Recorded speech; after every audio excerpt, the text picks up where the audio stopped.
Okay.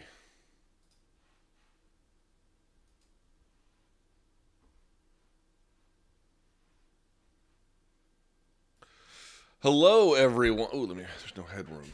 There we go. That's better. Hi, everyone. My name is Luke Thomas. It is 12:31 in the morning on East Coast time, and this is the UFC 260 post-fight show. As I mentioned, my name is Luke Thomas. I'm one half of the hosting duo of Morning Combat, which will be back, of course, Monday at 11 a.m., which is our regularly scheduled time. But tonight, we have UFC 260 results to get to. Please give the video a thumbs up. If you are new here, please consider subscribing because you get shows like this. You get the three a week Morning Combats. You get my live chat and everything else in between. BC's a gazillion interviews and a whole lot more. Okay? All right. So, if you don't want spoilers, now is your time to go. If not, let's get this party started.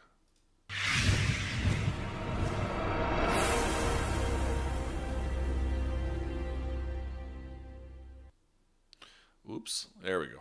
And we're back. Okay, let's put this up a little bit. There we go. Okay. We have a lot to get to, although we'll probably go for about 45 minutes to an hour or so today. Let's turn this off. There we go. All right. UFC 260 in the books. As I mentioned, if you didn't want spoilers, your chance to leave is gone. Let's get to the results. Of course, this event took place at the UFC Apex facility in Las Vegas, Nevada. We'll start with the main event. We have a new UFC heavyweight champion, folks. Francis Ngannou defeats Stipe Miocic via KO at 52 seconds of round number 2. All right, let's break it down. What is the biggest takeaway from Francis beating Stipe tonight in the way that he did? Obviously, the biggest takeaway for me is going to be that Francis has dramatically improved. Right? You knew he was putting in the work. This was a big question on Morning Combat all week. You knew he had put in the work. You knew he was training hard, but could he deliver under pressure? Could Stipe find ways to trip him up? Would the moment be too big?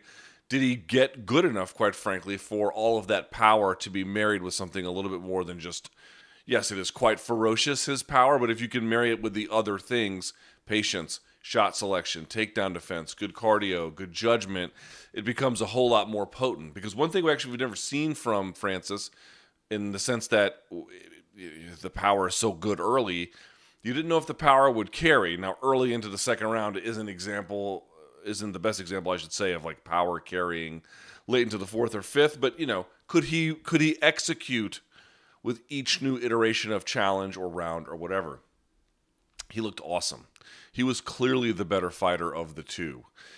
There was a single leg attempt. It looked like, it was a high crotch to a single. I have to go back and look, that Stipe had tried to set up, and Francis shoved the head in between, dropped his hips, and he also grabbed across the waist and drove his hips down, put his feet behind him, and was able to then not only stop the takedown and get Stipe to get his hands released, he was able to then cut the corner, come around the back, although he missed a certain spot about protecting the back arm that you're spinning into, but whatever, his weight was on there enough where Stipe was clearly concerned about it.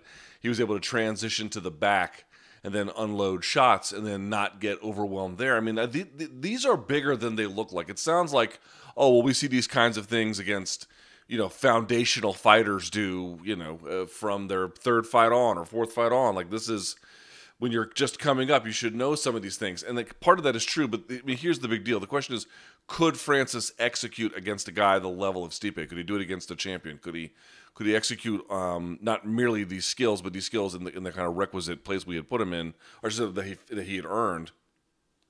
And the answer was, listen, I feel like if you're stuffing takedowns and then you're successfully transitioning to offense, even if it's not perfect, that denotes a level of skill that is not merely more than what he had before. Quite obviously, it is more than what he had before, but that is altogether a new level. A lot of times you'll see fighters who are learning through takedown defense, and they can actually stuff the shot and then back away, But to stuff it and now you're the one on offense, you are keeping the fight in that particular dimension because you have confidence you can control it under those terms and then you could do damage there.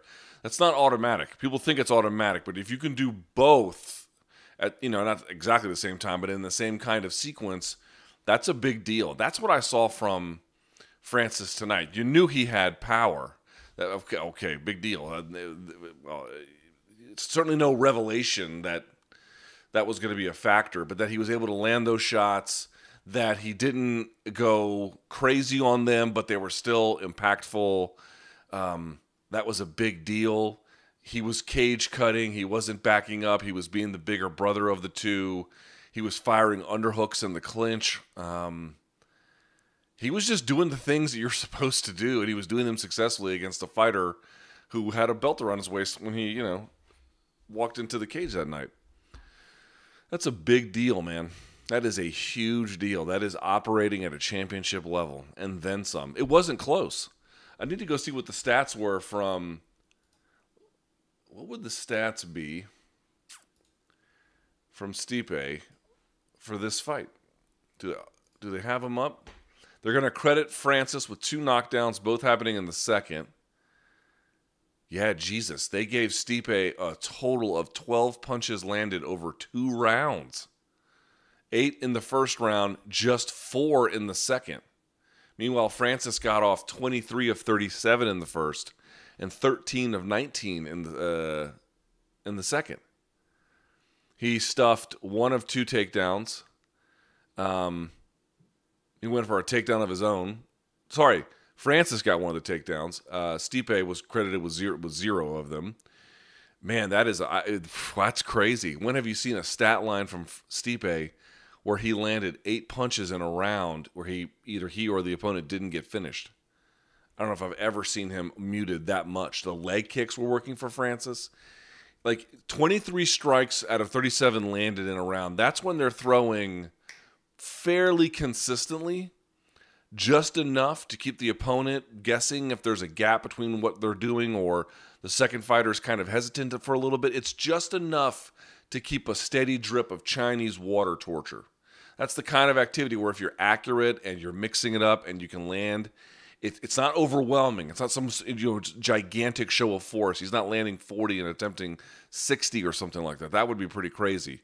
But landing 20-ish and throwing high 30s is just that perfect kind of clip to stay busy, be impactful, and not overly tax yourself.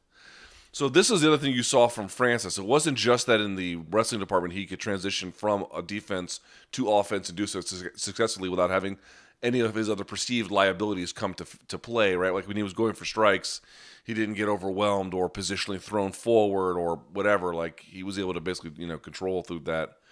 But more than that, just really good decision making. Like think about the ending sequence there where he's standing like this and he throws, I think, a right cross, and then uses that to throw like an up jab as he's coming, which Stipe just doesn't anticipate, doesn't see, doesn't get a chance to roll with it. He ate a big right, Stipe did in the first, but he rolled with it just a little bit. I bet that took a little bit of the sting off.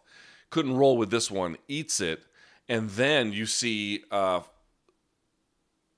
Francis take an angle, and then a punch comes between them, and he throws an uppercut around it, which was just an excellent shot. Now, he does overcommit there, and he eats a punch, but then he has Stipe intercepting. He throws a short check hook, which is another choice because it's a short punch. It's a powerful punch if you can land it, and he puts his lights out. Like, dude, he didn't fling some wild shot. He threw a short check hook and got him with it. Like, pretty good decision-making in these spaces to use an appropriate punch for the appropriate situation, whether it's range or angle or what the opponent is doing, what they can see, what they can't. He was thinking through it, and he was making really good calls. Again, he overcommitted, and he did eat one for it. Okay, fair enough. It wasn't perfect, but that's pretty good. That's pretty good shot. When people talk about like what does shot selection mean, what punch do you throw? What strikes do you throw? What are you attempting to use in what moment for what reason. And, not every punch is going to work the same, or every strike is going to work the same in these kinds of situations. There are best practices at play here. What would go better for what you're trying to do? And he was thinking through it pretty well for the most part. He had just the right amount of volume. He had great defense. He showed the ability to go from defense to offense through wrestling. He had the ability to, like as I mentioned, cage cut, corner, back up, leg kicking, jabbing if he needed it. Some of the stuff was missing, and it was a little bit wide, but we weren't expecting a perfect performance from him. I mean, this was the thing that I thought got lost a little bit from the discussion of the first fight. People talked about how dominant it was, and it was the first fight for Stipe. And again, the first round was a little bit touch and go, but from there on out, it was basically all Stipe in a pretty dramatic way. But we never talk about the fact that it went 25 minutes. What do I mean by that? It's like, well, let me get this straight. Francis gassed after the first. He had poor shot selection, didn't know what he was doing, could barely wrestle, and Stipe, at basically the peak of his powers, beat him up real bad, but couldn't put him away. Now, I thought that might have lasting psychological effects, and they showed up in the Derek Lewis fight, but he was able to work through them for the most part, and he finds himself back here for this one. Well, why do I think that's so relevant? It's like, dude, if this guy had no skills and he was able to go 25 minutes, if he just adds some, with as just beastly a human as he is, and you didn't get finished the first time, you're going to be in this fight probably for a while where you're just going to have more opportunities. Now, they came a lot quicker than I kind of thought that they might. I thought he was going to have to work through it a little bit, maybe third, fourth round kind of thing. But if you have no skills and they can't put you away, I mean, again, I'm exaggerating when I say no, but if you don't have very many of them and you can still go the distance, dude, when you have some, you're going to be a nightmare for them. You're going to be a nightmare, and that's exactly what you saw, right? There was the lesson a little bit from that first round, for that first fight, which was that, dude, like, it's not just that offensively Francis hits hard or something like that. I mean, obviously that's true, but dude, like physically, he is beastly. He is hard to hurt. He's hard to maneuver. He's hard to control. It can be done. You've seen it done. It's not impossible. But as he adds skills to these dimensions, they're going to be those windows to execute these kinds of things. They're going to get smaller and smaller and smaller and smaller, and he's going to bring already considerable physical size and ability to bear now with smarts and with know-how and with just, it's going to be, everything is going to complement everything else with this guy. So you have a new heavyweight champion. 92 significant strike percentage. I had tweeted just before the show that I really wonder what is going to happen with Stipe next, because he might want a trilogy, and they may want to do that. I don't know what's going to happen with Jon Jones. We'll talk about that in just a second. But while I wouldn't mind seeing a trilogy, I would mind seeing it next. A, there's Jon out there. I think that deserves to at least be tried. And then B, this fight wasn't close. Francis won it 10-9, no problem in the first. And then he viciously KO'd him with a check hook, basically in the second, within 52 seconds.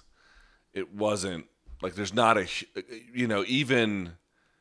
I guess the one punch he overcommitted on is kind of like, some of the big punches that Poirier took from McGregor.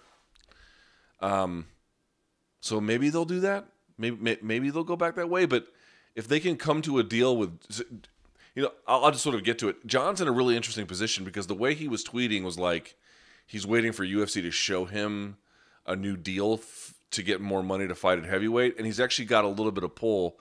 Obviously, one, because he's Jon Jones, but more than that, part of the issue is I suspect Stipe is going to want another crack at this, right? One apiece.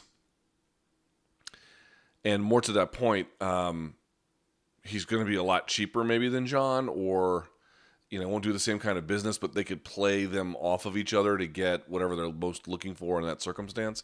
They really played up the Jon Jones thing tonight on the broadcast, so that might be their first choice by a country mile. But it is worth sort of pay attention to. Like, John's going to be able to, I think, if they really want him, he's got a little bit of leeway with potentially Stipe, bringing his cause, and then UFC management trying to figure out what to do about it. Beyond the numbers here, I'm trying to look at like placement. Francis, 16% to the leg was his targeting. I'm going to guess that's fairly high comparatively speaking. He doesn't throw a ton of those the entire time. We had Rashad on Morning Kombat on Friday, and we did a couple of CBS Sports HQ hits together, and he was a big believer that the miles from the Cormier wars showed up, and maybe even some of his other fights as well. And I tend to think that's a pretty big factor. But like on the other hand, I don't know if he doesn't, whatever damage Stipe accumulated in the trilogy with Cormier, I guess my thought is I take that as real, but at the same time, even if he didn't have it, would tonight have gone differently? Like, maybe that check hook wouldn't have knocked him out, but like, I don't know. I tend to think that like, it doesn't really matter. Like, if Francis lands on you in the way in which he's throwing punches with the power that he has, I don't think, slightly less damage. I don't want to say slightly, but whatever damage he took in the Cormier wars, I don't know that would have saved him tonight. Maybe a little bit. But let's say he got wobbled and fell over and he didn't quite have that direct collapse that he had. Francis would have polished him off quick. He would have annihilated him. And in many ways, Stipe rolling with the shots in the first round and not getting finished in that ground volley was impressive by itself. So I'm happy to look at that as a contributing factor, but not really the most explanatory one. And let me get to one that I think the MK fans are going to bring up. They're going to say, "Oh, you guys, you're constantly doing it now. It's official." I saw BC tweeting about it because he loves to feed into that bullshit, but I don't. Which is, if you want to say it for fun, yeah, you can say it for fun, because it is kind of funny. But let me just explain this, guys. There's no such thing as a jinx. They don't exist. Oh, Luke, you're jinxing it now. No, I'm not. They don't exist. There's no evidence for jinxes. There's no real-world application.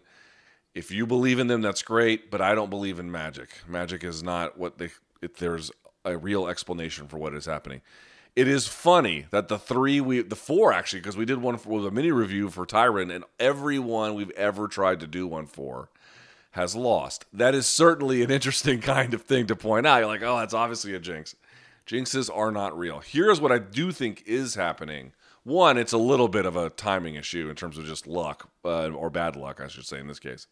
But the other one is a different kind of timing issue, which is, namely, by the time someone is on our... Actually, it says a lot about MMA, too. But what you're seeing is, by the time someone is on our radar, where they're a good candidate for resume review, which is typically a title fight, and then inside of that title campaign, a particularly pivotal moment or chapter.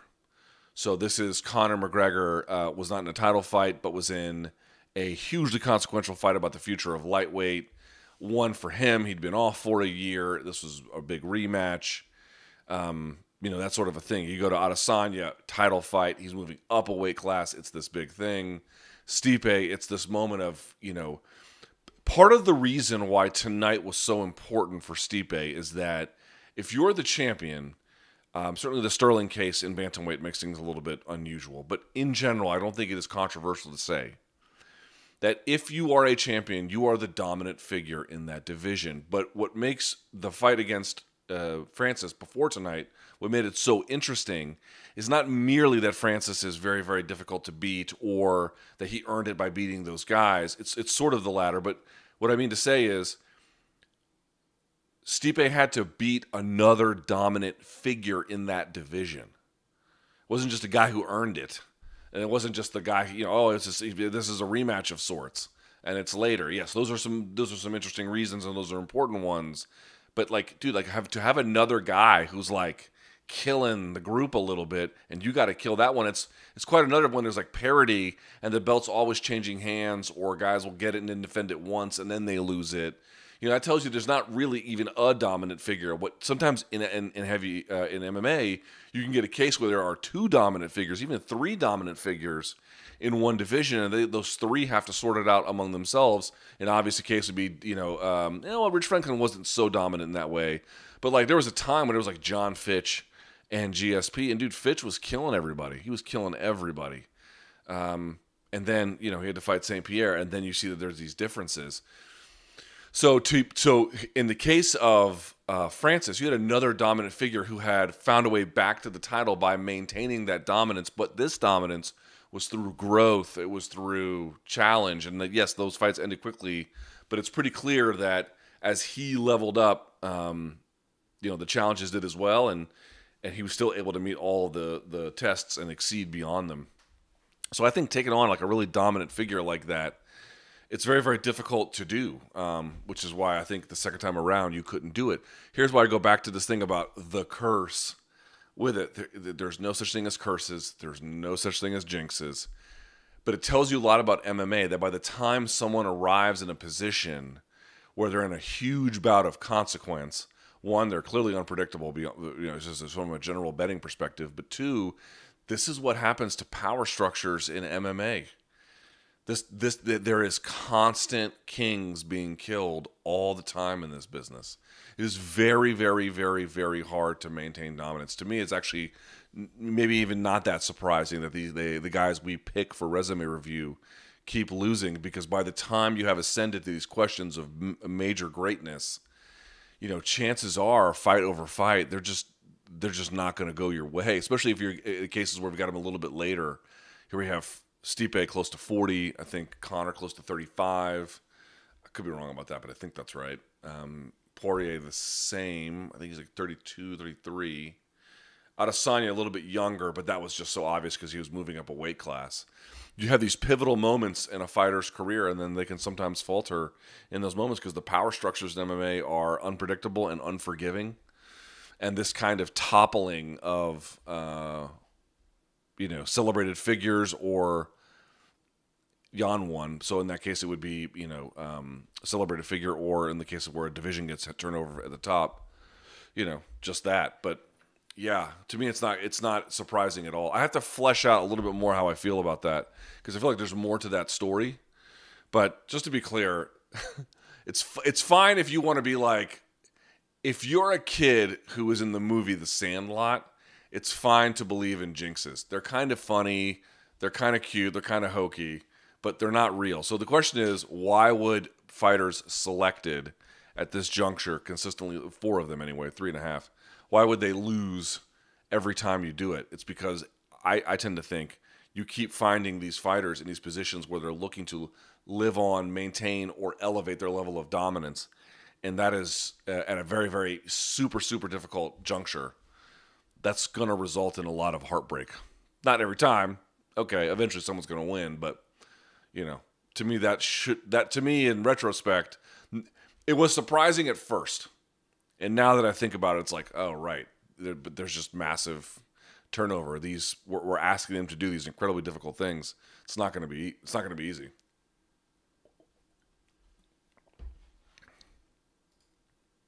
All right, let me see here.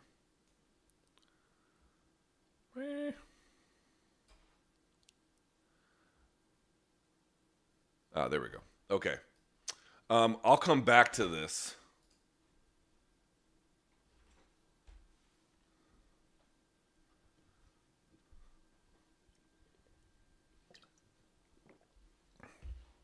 Let's go to topic number 2. Boy, this was a tough one, huh?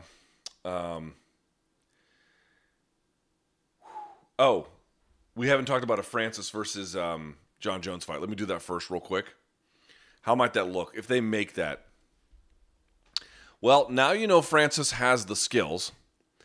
The question is, how long can he keep that up? People asking about the cage. I'll come back to that at the end. But just those two figures themselves. I'm of 2 minds about Jon Jones. And I haven't really figured out which one I think is true yet. Maybe we won't even know until he fights. And I can see either picture being true, quite frankly. One is that he was either bored at light heavyweight or he realized he just wasn't getting the results that he used to. He was still winning, obviously. But I did not think that there was a really coherent case for saying Thiago Santos beat him. But it was pretty clear that, and this is what I've argued, and we argued, and by the way, we're going to do a resume review on him. So I guess if you're a Jon Jones fan and you really believe in jinxes, you got to sort how you want to feel about that. But the pack that the lead he had on the pack has shrunk relative to what it used to be, right? At a bare minimum. It's shrunk pretty significantly.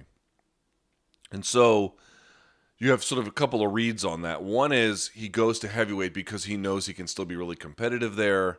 He can win a title there. He could, meaningfully add to his legacy because he feels like, maybe I'm slipping a little bit in this division, but up at heavyweight, if I do my weight the right way, I can really do very well up there, given who's up there and given what I'm good at. Like, he just really liked his chances to compete, and it was a new, fresh challenge. There's another way to look at that, which is to say, the lead on the pack at light heavyweight is not what it once was, and that going up to heavyweight is a chance to maintain dominance because you think you can you can go further in your career by going up to an easier division where whatever trade-offs you've made or whatever declines you've suffered in athleticism and damage, they just won't be as noticeable and punishing at heavyweight, right? You stay there, those kinds of things will eventually cost you, but up at heavyweight, you won't. The question is, did he miscalculate that or not? At some point you have to decide, is he going to go to heavyweight and then just dominate those folks because that's where he picked up off at light heavyweight? It's like, dude, he was kind of, to say he was struggling as the champion at light heavyweight, it's a gross oversimplification. But I thought outright Dominic Reyes beat him. And I thought he deserved to beat him. I thought he beat him in the first 3 rounds. I thought the second 2 were 10-8s. You got a little dicey with maybe the 5th. You could have maybe taken a draw, but I thought Dominic Reyes took more rounds from him. And that's the only fight I've ever scored against Jon Jones. But that one seemed pretty clear to me. And the whole lesson there to me at light heavyweight was there was a bit of a decline happening. Can he offset that at heavyweight? Or is he going to go up there and then those same kinds of problems are going to follow him? I don't know. To me, I will say the reason why I even bring those questions up is because to me, there are people who are talking about what Jon Jones is going to do at heavyweight based on the reputation of what he was doing to people in 2011 or 12 or something like that. And it's dude, he hasn't, the Gustafsson win was nice, but Gustafsson's been a bit of a weird fighter in the last few years. You have to count it. The Cormier win was good in 2017, but of late, I don't know. I just from the Smith fight to the Santos fight to the Reyes fight, does that tell you he's going to go dominate at heavyweight, or does that tell you that any kind of days of domination are not ahead of him and he can't offset whatever decline there is by going up a weight class? I do not know what the answer is. And because we know that Francis can do the kind of work to put himself in a position to win, you like his chances, but how long can he keep that up? When the heat gets turned on, someone really figures him out a little bit, what's he going to do? If he gets taken down, can he get back up? Some of these things, they're just still very much up in the air about. I got to tell you, I can't wait to see that. I really, really, really, really hope they can make that. All right, let's talk about the co-main event for just a second. Vicente Luque defeats Tyron Woodley. They got him. They're calling it with a Bravo choke. Yeah, that's where if they're on their back, or they're all four, excuse me, and your left would go behind their right, and then you come around. Okay, 356 of round 1. Well, Jesus. In some ways, this is the easiest fight to discuss. In some ways, it's the hardest, huh? All right, let's start with the bad. I think Tyron Woodley should probably retire. I don't say this very lightly. It's not for me to advise him. He doesn't take my phone call. Let me tell you, I'll put he's not going to listen to what I have to say, and I understand that. I'm not saying it out of a place of Criticism, I'm not saying it out of a place of like, when I say criticism, I mean like, scathing, I don't like you kind. Trying to be professional about it. That's 4 losses in a row. That's 16 rounds consecutively where he's turned in a losing performance. So 5 from the Usman fight, 5 from the Burns fight, 4 rounds from Colby he lost, and then that 5th he got finished in. It was an injury, but he got finished. And then this one, he got finished in that same first round. So that's 16 rounds of turning in a losing performance. And it's the first time in his career where he lost back-to-back with finishes.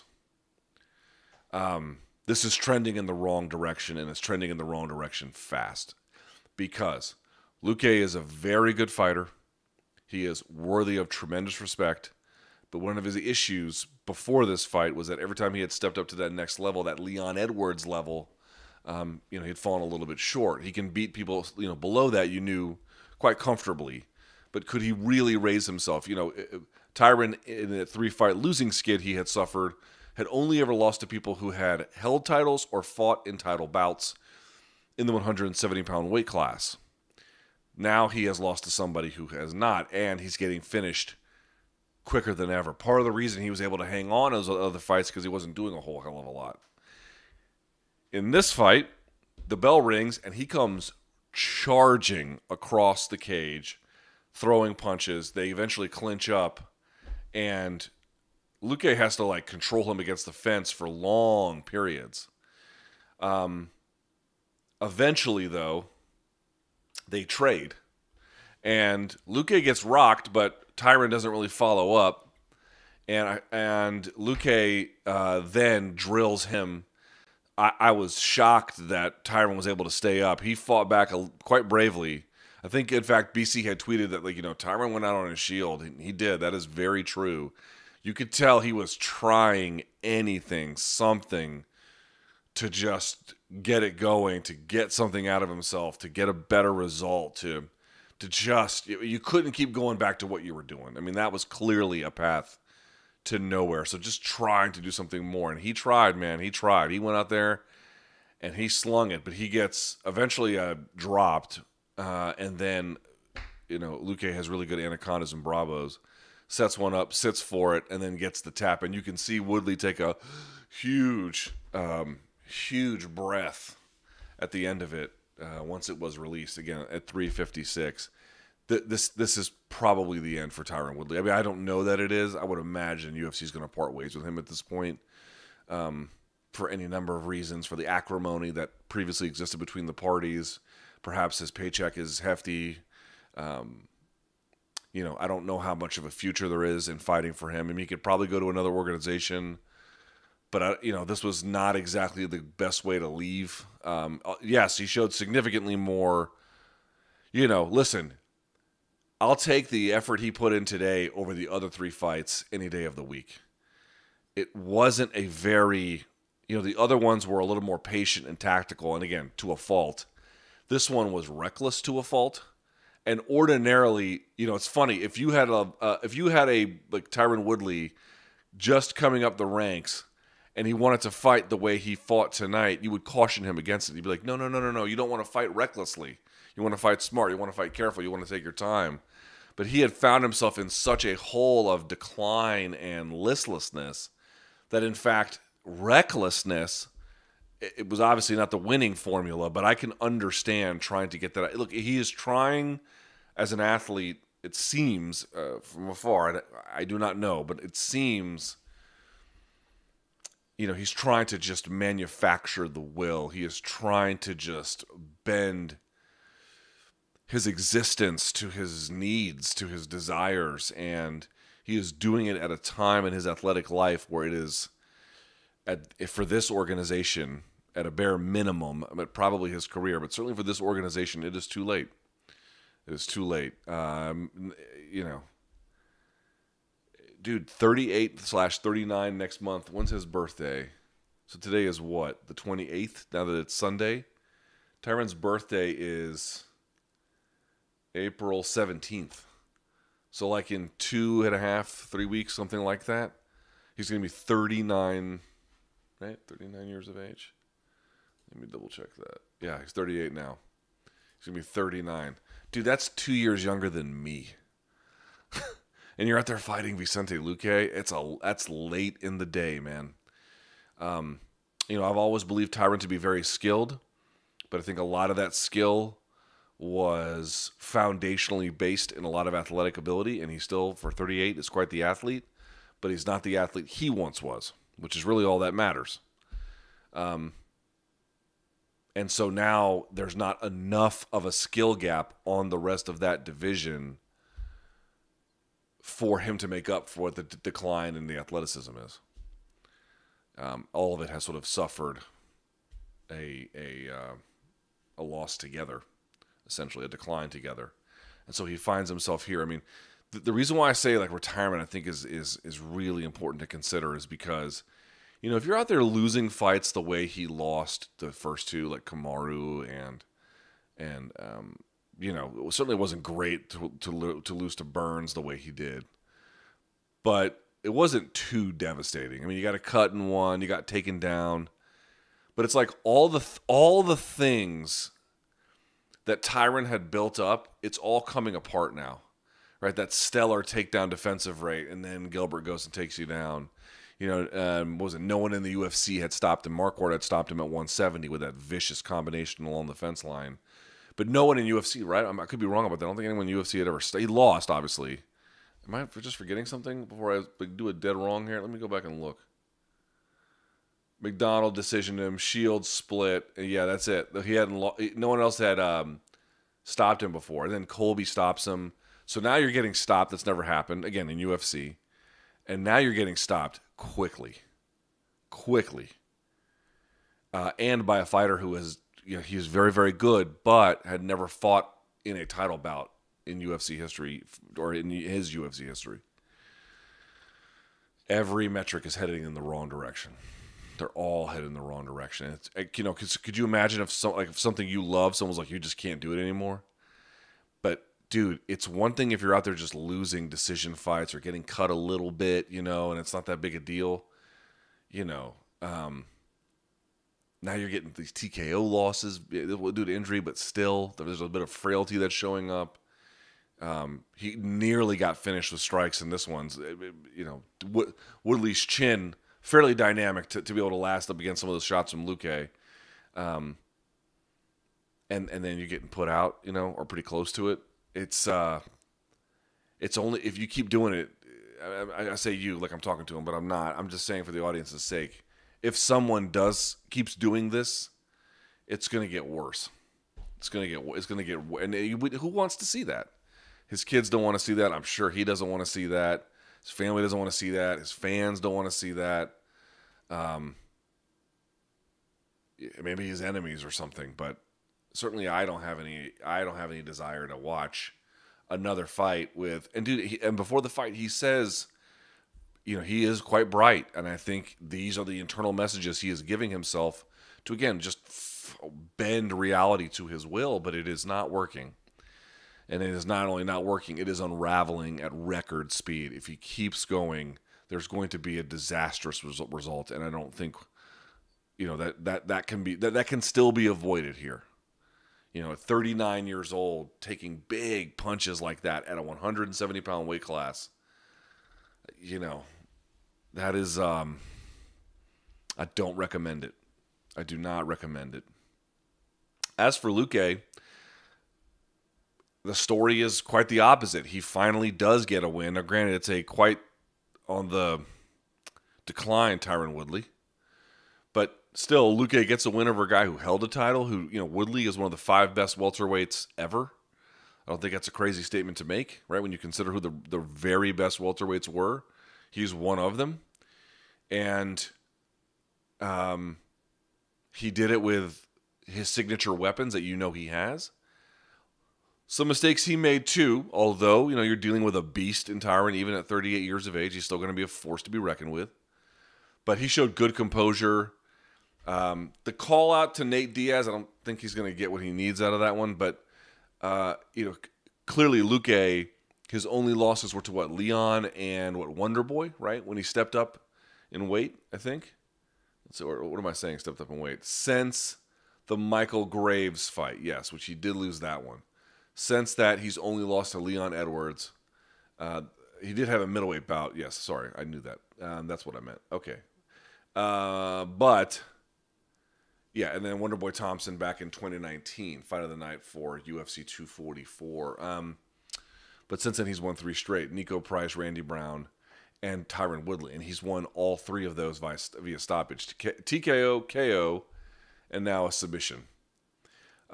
He's going to climb the rankings here in a pretty significant way. Where do they have him now? They've got Vicente sitting at 10. They had Tyron sitting at 7. They got Chiesa sitting at 6. I got to tell you, Chiesa versus Luque, if they did that, that would be pretty interesting. They may not go that direction. But Luque is right back there knocking on the door. Wonderboy sitting at 5. So he is 1 win away from the top 5. That's the kind of boost that a guy like Vicente Luque got himself tonight. And he's, 29 years of age? 29 years of age, Vicente Luque? Let's see. Yep, 29. He won't be 30 till November. There's a guy who's got a little bit of miles on him. You do need to watch that. But here's a guy where, let's see, he lost the Michael Graves fight back in July of 2015. So what has Michael Graves done since then? So Michael Graves beat Vicente Luque, beat Randy Brown. That was pretty nice. Then lost to, or had a draw with Bojan Velikovic. Lost to, I guess left the UFC or something. I'm not sure what happened after that. Lost to some dude named Nikolai Alekhin. Oh, is that the dong from what's his face? Murat Kasanov. And now he's fighting in Titan FC, and he has a record of 9-1-2. He does have a win in 2020 over Yuri Villafor. But not nearly the same kind of thing that a guy like Vicente Luque is. I mean, in 5-6 years now, I mean, it's a huge amount. So if it was 6 years ago, he was, 23 years old? I mean, we went over this with Marvin Vettori. You had a sense of who Vettori was when he was 23. You add in 4 years, and, dude, they're just radically different fighters. Luque's climb has been a little bit more incremental. He's had big explosions of movement and then some setbacks, so it's not quite been this linear progression. But at the same time, it's been, the trend line is clear. And now he puts himself in a pretty interesting space in that division to see where he can go. All right, last but not least, let's see what we have here. Okay, good. Last but not least, we got to talk about Sean O'Malley. What a weird-ass fight this was. Sean O'Malley defeats Thomas Almeida at 3:52 of the 3rd round. He wins via KO punch. What a shot it was, too. People said they saw Sean O'Malley take calf kicks and then walk gingerly on things. I mean, I sort of saw that a little bit. Like, he would get hit with a shot, and then, sometimes it hurts for a second, and you don't move exactly like you did before, but it didn't really have any meaningful impact on the fight. That's sort of how I look at it. Maybe you could make the case that, they stung him a little bit, but they didn't really alter what he was able to do, the best I could tell. Dude, when he gets to moving, he is incredible. He is in, he is out, he is changing up looks, his stances, his fakes, and he really has. You know what he's got? You know what you'll notice about O'Malley a lot? He gets opponents to look one way and then he goes the other. Now, a lot of fighters, most fighters, attempt that. They feint in one thing to get you to do one thing, and then they try another in the hopes that you don't see it. But I mean, he really gets him like Bugs Bunny and Elmer Fudd, man. I mean, he gets him holding the bag. He'll have him looking down big time, and then he goes up. Or he'll have him looking this way, and then he comes the other. He gets really big looking reactions out of his opponents all the time. Doesn't act on all of them, so not all of them end up being calamitous or something, but he's really good at getting commitment. So that's why you see that head kick land from Almeida. He's convinced that something is coming upstairs and he needs to get down underneath it. Clank. Right? Or Eddie Wineland looking down, clank. He gets hit with sort of like a shovel punch uppercut kind of thing. Right? He's very good at that. He really gets him. He had this one where he was like looking back behind him, like whipping his head back to the right to get a reaction like he was going to spin for a kick and then throwing a knee up the middle. Man, he is just in and out I said he was dancing out there. It looks like he's dancing. He's in, he's out, he's switching. He's just pot-shotting and really good about splitting timing, really good about overwhelming position, good about, again, splitting timing, especially off of someone else's punches. He's really good at the end of someone's punches and coming around and then landing one of his own because they're really quite vulnerable there. His accuracy is good. His timing is good. You know, did he answer all the questions about his durability? I don't know. Probably not, but he certainly didn't put them back out on Front Street. It was a solid win over a respected competitor. Thomas Almeida, I don't know what you want to say about him. It's like when he's out there throwing his old style, blood and guts, just getting after it, he takes a lot of damage, and sometimes he wins those, but they're quite costly. But, you know, at least he's exacting a toll on his opponent. And when he fights the way he fights now, he still takes abuse and just doesn't throw as much. It's like, okay, you're more careful about engaging in firefights. That's probably better. But he hasn't found a new gear of offense. It gives you a new respect for Alistair Overeem, who had kind of like an inside, overwhelming kickboxing style and then became something of an outside fighter, but a potent outside fighter. I just don't feel like Almeida's been able to make that switch to a new gear of let's slow things down, let's figure it out, and let's go from there. He still has a kind of a hands up, in your face, walk you down, not exactly walk you down, but kind of put pressure on you style, and it just doesn't work in the frankly watered down version that it looks like now. And it was no match for O'Malley because O'Malley was never forced to really react with it. A couple of ground exchanges didn't really do a whole lot. Yeah, dude, O'Malley was able to get the distance he wanted, and he was just, you know, he was throwing almost whatever he wanted and landing almost whatever he wanted, you know, for the most part. What are the numbers on this? Unless I'm forgetting something. Let's see.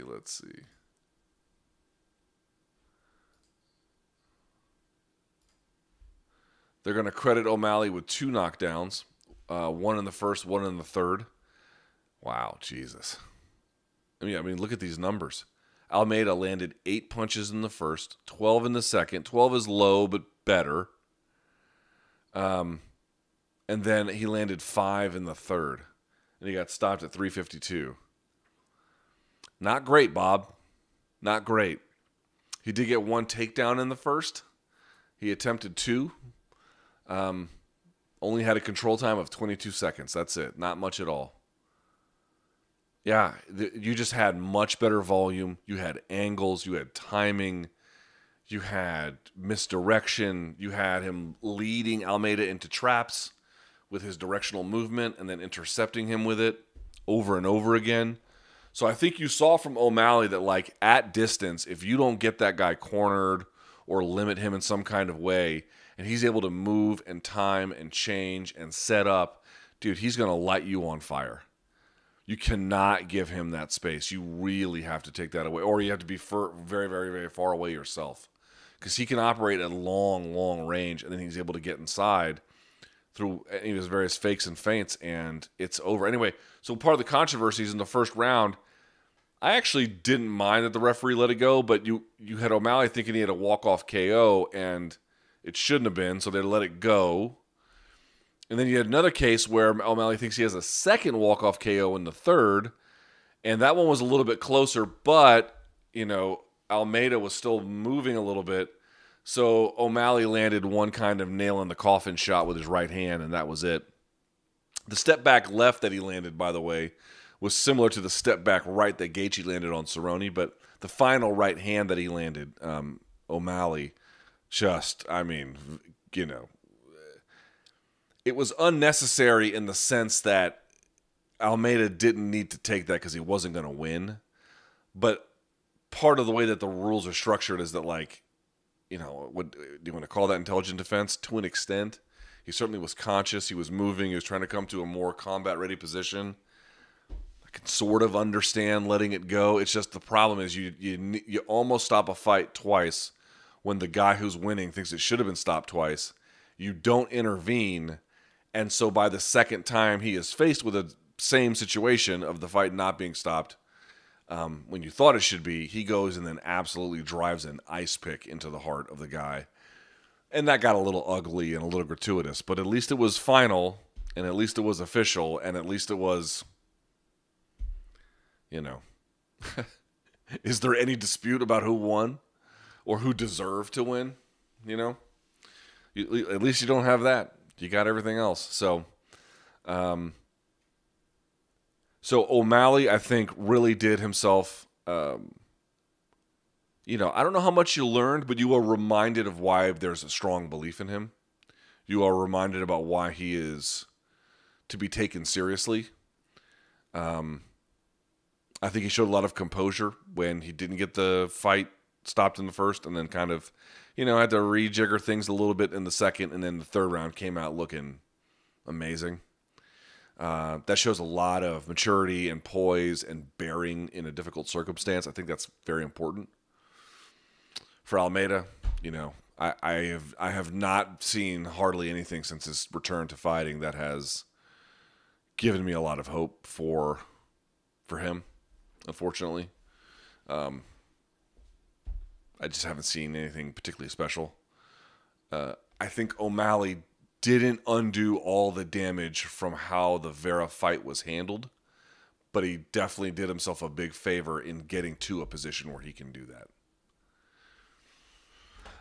To get back to the question about the small cage, by the way, I did not think Rogan Rogan telling the story of Francis and how he got here and, living in a garage and getting dumped in the Sahara and taking 14 months to get to Europe. I mean, this guy's story is out of control. Rogan's recitation of it was moving. I really enjoyed that. I think a lot of people did. And I didn't find that he and DC were too chummy. I thought they were much better about calling the action this time. I didn't see nearly as many complaints on social media. So there was that, I think, that deserved to be noted. Yeah. Oh, the small cage. I definitely think it helped the game plan of Francis. Definitely turned the heat on. I don't think it made much of a difference at all in the co-main. Not much of a difference at all in the feature fight between O'Malley and Almeida. Maverick and Robertson, I don't think so. Malarkey and Worthy didn't go long enough. I think that, there's just no denying that there is some evidence that the smaller cage has an impact, but it's not continuous. It's not the same kind of impact across all fights. It really depends on the particular kind of fights and strategies that were employed by the individual combatants. In this case, I did not see it as hugely influential overall. However, I do think it played, significant factor. I don't know. A modest but relevant factor in the main event is how I would describe it. And by the way, these are my immediate thoughts. Sometimes they can change from now until Monday as I reconsider and rethink things. I should have said that at the top. I wanted to put that as a disclaimer, but sometimes I'll have a strong view of something, and then 2 days later I'm like, do I really feel that way? Maybe not. So this is how I feel on this evening. That could easily change. But you got a new heavyweight champion, folks. Can you believe it? You got a new heavyweight champion, Francis Ngannou. Let's see.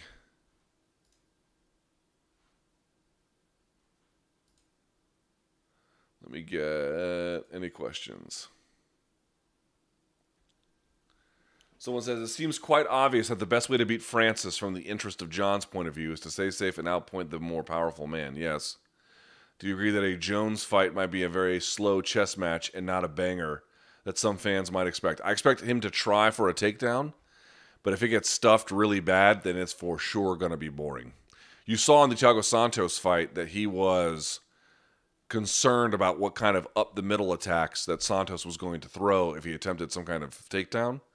And so there was a lot of not doing anything as a consequence. Someone says Jones is going to get lowballed and we're going to get Francis Derrick in 3 months. Yeah, we might.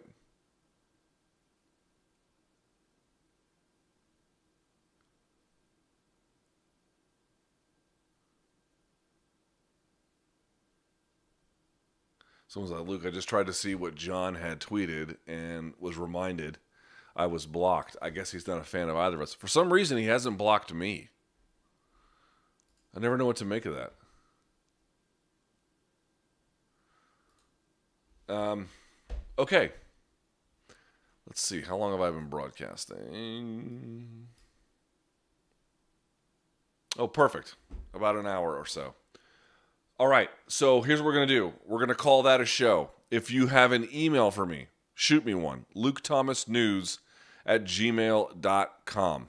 I would love to hear what you have to say. I still have the Blachowicz breakdown I have to get out. It's almost done. Thank God. I will do one for this card, although I'm not sure where. And it's probably going to be out on Monday because I want to spend time with my daughter because I have to travel early next week. Okay? All right. So, I appreciate everyone watching. Thumbs up. Let's see. Hit subscribe. Y'all, I had the worst day ever. I had to drive from D.C. to Richmond and back.